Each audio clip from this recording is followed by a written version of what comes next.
टाटा समूह के पूर्व चेयरमैन और दिग्गज उद्योगपति रतन टाटा अब हमारे बीच नहीं रहे। 86 साल की उम्र में रतन टाटा का 9 अक्टूबर की रात निधन हो गया। रतन टाटा ने मुंबई के ब्रीच कैंडी अस्पताल में अपनी आखिरी सांसें ली।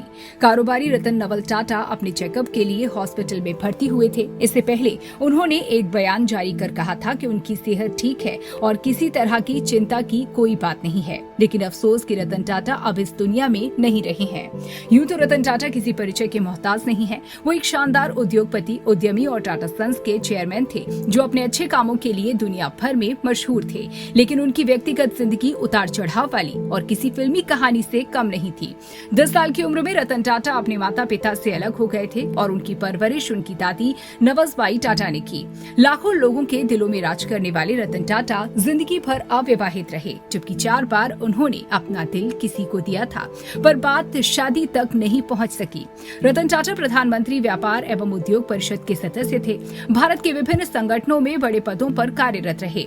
भारत के 50वें गणतंत्र दिवस समारोह पर 26 जनवरी 2000 रतन टाटा को तीसरे सबसे बड़े नागरिक सम्मान पद्म भूषण, 26 जनवरी 2008 को भारत के दूसरे सर्वोच्च नागरिक सम्मान पद्म विभूषण, 2008 में ही उन्हें नेस्कॉम ग्लोबल लीडरशिप अवार्ड और 2007 में टाटा परिवार की ओर से परोपकार का कार्नेगी पदक दिया गया। इसके साथ ही रतन टाटा को कई बार भारत रत्न देने की मांग भी उठ चुकी है। रतन टाटा कई देशों में सलाहकार थे। रतन टाटा का जीवन लोगों के लिए प्रेरणादायक रहा है और कई ऐसे उदाहरण मौजूद हैं।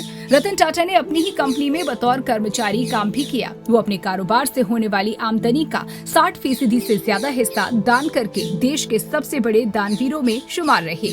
इतना ही नहीं, उनमें काबिलियत कुछ ऐसी थी कि वो जिस भी चीज को हाथ लगाते वो सोना बन जाती थी। इसके चलते उन्होंने कई लोगों की किस्मत को भी बदला। देश को दी लखटकिया कार। रतन टाटा ने एक ऐसा सपना देखा था जिसे पूरा करना शायद हर किसी के बस में नहीं होता, लेकिन रतन टाटा ने ये कर दिखाया। हम बात कर रहे हैं देश की पहली लखटकिया कार टाटा नैनो की।